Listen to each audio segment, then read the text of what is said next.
এই টোটো শিমুলতলা মোড় যাবে? হ্যাঁ যাবে, বসুন। এই ব্যাগটা কার? এই ব্যাগটা ও এক্ষুনি একটা মেয়ে নেমে গেল, ওরই হতে পারে। মেয়েটা কোন দিকে গিয়েছে? আপনি ওকে পাবেন না, ট্রেন ধরার জন্য তাড়াতাড়ি চলে গেছে। আচ্ছা ব্যাগটা আপনার কাছে রেখে দেন, আপনি পুলিশ স্টেশনে জমা দিয়ে দেবেন। তুমি যখন ব্যাগটা পেয়েছো তুমিই দিত, ও ওসবের মধ্যে আমি যাবো না। ঠিক আছে আমি দেখছি, চলেন। আমাদের তো সব ঠিকঠাক হয়েই আছে, শুধু বিয়ের ডেটটা করবো। আপনাদের কোনো আপত্তি নাই তো? আমার কোনো আপত্তি নেই। আমার আপত্তি আছে। আজকে ছেলের আশীর্বাদ, একটা আংটি দেওয়ার কথা ছিল, সে আংটিটা কই? ভাই ভাই, আপনাকে তো আগেই বললাম আমার মেয়ে কলকাতা থেকে আসার সময় আংটিটা হারিয়ে ফেলেছে। চুপ করো, বিয়ে না হতে এত মিথ্যু কথা। না জানে বিয়ে হলে কি করবে? আমি সত্যি বলছি, আমাকে 10টা দিন টাইম দেন, আমি আংটি যা করে পারি আমি করে দেবো। আমার ছেলের 4-4টে আংটি আছে, তোমার ওই আংটিও নেবো না, আমার ছেলের এখানে বিয়েও দেবো না।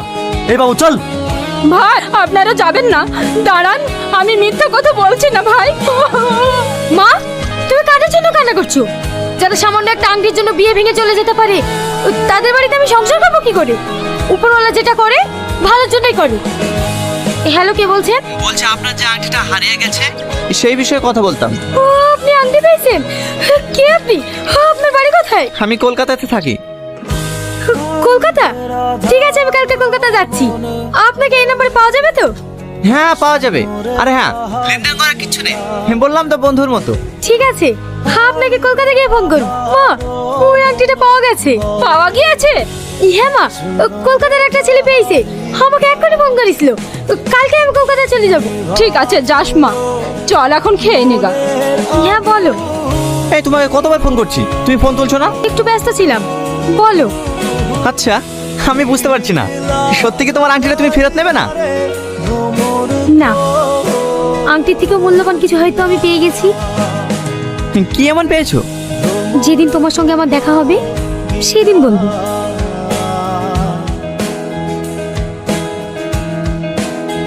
আমি যেদিকেই যাই এই অসভ্য কেন আমার সামনে পড়ে? এই মুখ সামনে কথা বলবি, তোর সামনে আমি যাইনি, তুই আমার সামনে আসিস। তোর সামনে আসতে আমার বইয়ে গিয়েছে। যা সর। হ্যালো, একজনের সঙ্গে কথা বলছিলাম তো, তাই মিউট করে রেখেছিলাম। ও আমিও তো একজনের সাথে কথা বলছিলাম। দেখেছো তোমার আমার মধ্যে কত মিল। এই সালমা, তোকে সারা কলেজ খুঁজছি আর তুই এখানে দাঁড়িয়ে দাঁড়িয়ে ফোন করছিস। কি রে, কাকে ফোন করছিলি? তোর ওই আংটিওয়ালাকে নাকি? জানিস সত্যিও অনেক ভালো। সেটা আমরাও বুঝি, ভালো না হলে কি কেউ এই যুগে সোনার জিনিস ফেরত দিতে চায়? ওসব ছাড়। এই, তোর ভালোবাসার ট্রেন কত দূরে গেলো? ট্রেন স্টেশনে পৌঁছাবো করছে, যদি কোনো অ্যাক্সিডেন্ট না হয়। তুমি কলকাতায় কি করো? আমি কোনো কাজ করি না, আমি একজন স্টুডেন্ট। আমিও তো স্টুডেন্ট, কলকাতায় পড়াশোনা করি। তোমার কলেজের নাম কি? PGT college. কি বললে? PGT college? ওই কলেজে তো আমিও পড়ি।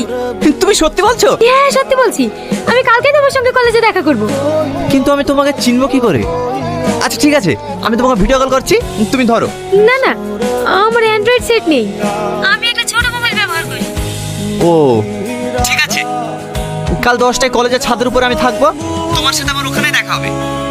ঠিক আছে, আজ আমি খুব খুশি জানো, কাল তোমাকে প্রথমবার মতো নিজে চোখে দেখবো। এই দাঁড়ান, আরে যা, মোবাইলটা ভেঙে গেল, এবার কি হবে? ম্যাডাম আমার ভাড়াটা। এই নিন সহ্য। জানি না। এই তুই বলে আমার পিছন পিছন ঘুরিস নি? আমি ছাদে এসছি, তুই ছাদে এসছি কেন? ছাদটা তোর বাপের নাকি? বাপ তুলে কথা বললি কেন? দেখ এখানে ছাদ থেকে তুলে ফেলে দেবো। বাবা মস্তান হয়ে গেছে জানো, গায়ে টাচ করে দেখ তোর কি করতে পারি। এটা টাচ করলাম,